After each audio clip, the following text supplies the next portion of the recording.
Hi guys, the Right Honourable Gentleman from the 19th century, Jacob Rees-Mogg, tried to sell the idea of a low corporation tax rate in order to beat the Germans. Mogg is part of a cohort of Tory MPs who want a small government and low taxes, for businesses in particular. You see, the more a company can hold on to its profits, the more it will invest in expanding its business, creating more jobs, for example. Well, that's the theory.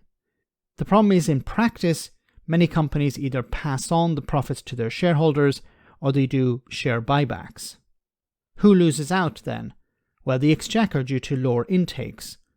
Lower taxes mean less money for public services, but Mogg and his gang aren't all that big on more money for public services. Have a listen. But my right honourable friend, the member for Witham, raised the issue of tax sovereignty. Now, we got into a terrible muddle by signing up in the European Union to a minimum rate for VAT. We thought at the time it was a success because actually they wanted to be able to set a unified rate, and we just got a minimum rate agreed. But what that led to was suddenly finding that it was impossible to lower VAT rates, as we discussed during the Brexit debate, and as we... Wait a minute, no. You can reduce rates in Europe to zero. You can exempt certain things, certain products, from VAT. That's always been the case. Now, what's ironic about all of this is the Brexiteers had said we need to leave the EU to lower lower VAT on fuel. And, well, the Tories haven't reduced VAT on fuel. So what was the point in leaving the EU to lower the VAT on fuel if you didn't do that? We still can't do in Northern Ireland, where we are stuck with VAT rates still being set according to the minimum agreed at the European Union. So you remove flexibility, you remove sovereignty, you increase complexity, you make it less competitive for business, and you are selling the pass on becoming a tax-efficient, tax-competitive country. But tax competition is a good thing for those of us on this side of the House who are meant to be capitalists. I accept the socialists don't want to do that. That's fair enough. That's what they believe in. But we believe in growing economies through free market solutions. And therefore, we believe that if we've got a lower tax rate than Germany, that is a good thing because it makes our economy more competitive and makes the British people richer than the Germans. Jacob Aldbean, you're missing something here. Because you could reduce the corporation tax rate to zero if you wanted, but you would still have a problem. The UK would still not be as competitive as Germany. Why? Because Germany doesn't have barriers to trade with other members of the European Union.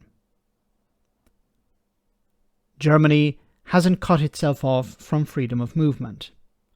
So even if you want to, and you may attract some businesses, but if you're saying to businesses, yes, we will reduce corporation tax to zero, but you still won't be able to get the staff you need, and you won't be able to export and import as you used to be able to. For example, if you rely on just in time, well, forget about it.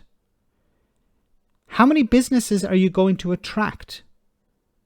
Wouldn't it actually be better to be part of a bloc where you have access to workers and you have supply chains that are undisrupted as they are in the current state? Wouldn't that be a better process? Wouldn't that be a better suggestion to businesses than just eliminating corporation tax or reducing it to a level below Germany? He's not interested in businesses expanding. He's not interested in businesses hiring people, creating jobs. This is about allowing companies to reduce their tax burden in order for them to shovel more money into the pockets of shareholders, or allowing these companies to buy back more shares in order to benefit executives in these companies. It's not about growing the economy. It's about creating a situation where businesses can hold on to more of their profits. These are companies that are not going to invest in the economy. These are companies that want to de-invest from the economy. They want to take as much money out of the economy as possible and put it in their own pockets. Let me know in the comment section, guys, what you think. As always, your comments are greatly appreciated. Thanks a lot.